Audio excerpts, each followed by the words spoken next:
And speaking of Morocco, we have to talk about what Morocco just did in the U20 World Cup. Champions of the world in the under-20 division, beating Argentina 2-0 in the final. Guys, Morocco has probably cemented itself as a footballing nation. That's probably my take right now. I think that Morocco can consider itself a top 8, top 9 nation when it comes to the abilities that they have as a global resume for football, not just on the men's side, but on the women's side as well. There's precedent in the past for African nations having done very well in youth tournaments. Nigeria beating Argentina in a final, Ghana going all the way in 2009. But it has never really translated into semifinal or final success for African nations at the major World Cup for men. So we're looking at a Morocco team that did very well in the last World Cup, is about to host AFCON. What can they do going into the World Cup? This Morocco team heading into the 2026 World Cup is going to have some of the highest expectations we've ever had for an African team at a World Cup.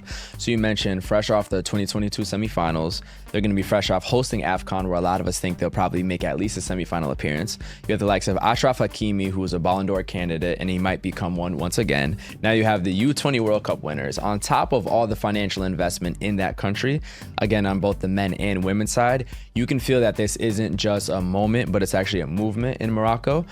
So I think they're going to do really well. I think bare minimum, I'll give them quarterfinals at the 2026 World Cups. But it's great to see the building from the foundation that they're doing. And then now going into these major tournaments, they feel like one of the big dogs because they are one of the big dogs. And that's how I see them for 2026. Yeah, I think for me, really, I personally think Morocco can win the World Cup next year. Bang. Woo! I think, really? Bang. I think if they bring in 4 to 5 young players from this U20 team, they can have almost the perfect squad.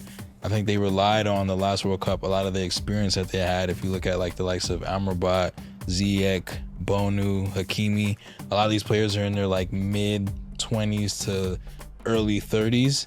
And that experience carried them all the way to the semifinal. But we see that there was a lot of moments where they just had fatigue. They didn't have those that young spark coming off the bench, bringing in a lot of energy.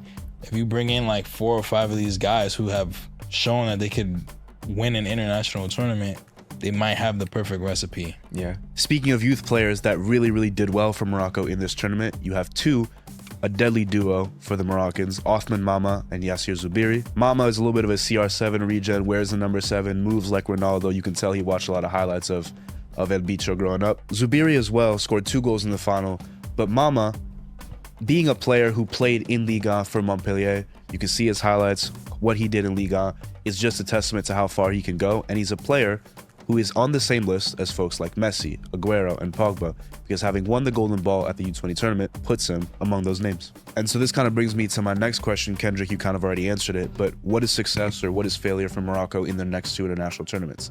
AFCON and World Cup. And I can start. I think AFCON, they have to win it. Oof. I think they're hosts. 100%. They're hosts, they have to win it. There's no excuse. And World Cup, I think going into a World Cup, I'm not as ambitious as you, Kendrick, but I think at least a semifinal. Today's date is October 23rd, 2025. I'm saying it now. Morocco, the Atlas Lions, they're the Giant Slayer. They're going to go on to win AFCON, and they're going to go on to win the World Cup.